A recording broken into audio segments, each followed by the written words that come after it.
জীবনমুখে এক বেইমান কাহিনীর গল্প নিয়ে এবার হাজির হলেন আরশ খান এবং মাফতায়া জান্নাত জিম।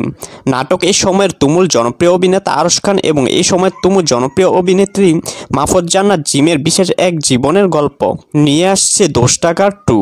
দোষ টাকার 2 নাটকটি কখন কোথায় পাবেন জানতে হলে পুরো ভিডিওটির সাথে থাকুন। দোষ টাকার নাটকটি গল্প এমন ছিল যে আরশ খান এবং মাফতায়া জান্নাত জিম স্বামী স্ত্রী। আরশ খান কঠিন পরিশ্রম করে সব জায়গায় জমি বিক্রি করে তার স্ত্রীকে পড়াতে থাকে, আর স্ত্রী পড়া চলে নতুন একজনের সাথে প্রেমে মশগুল হয়। গ্রামের লোকজন আরশ খানকে বলে তুমি যাও গা। এভাবে নাটকের গল্প অনেকটা এগিয়ে যায়। তখন আরশ খানকে তার স্ত্রী ডিভোর্স দিতে বলে। নাটকটি এভাবে দৃশ্যপটের মাধ্যমে এগিয়ে যায় তাদের জীবন সংসার।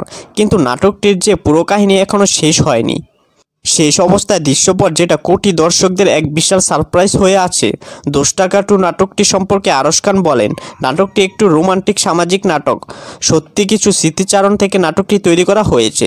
নাটকটির যে গল্প সেটা আমাদের চারপাশে এমনভাবে প্রতিশ্রুত হয়েছে যে মানুষের মনকে আনন্দিত করে তুলেছে। চারপাশে এখন প্রতি মুহূর্ত ঘটতে থাকে এমন কিছু সত্য বার্তা তুলে ধরা হয়েছে নাটকটিতে।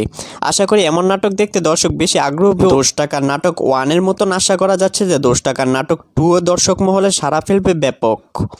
নাটকটির সবেমাত্র পোস্টার এবং ট্রেলার মুক্তি দেওয়া হয়েছে, তবে এখনও ইউটিউবে আপলোড করা হয়নি। খুব শীঘ্রই ট্রেলার আপলোড করা হবে।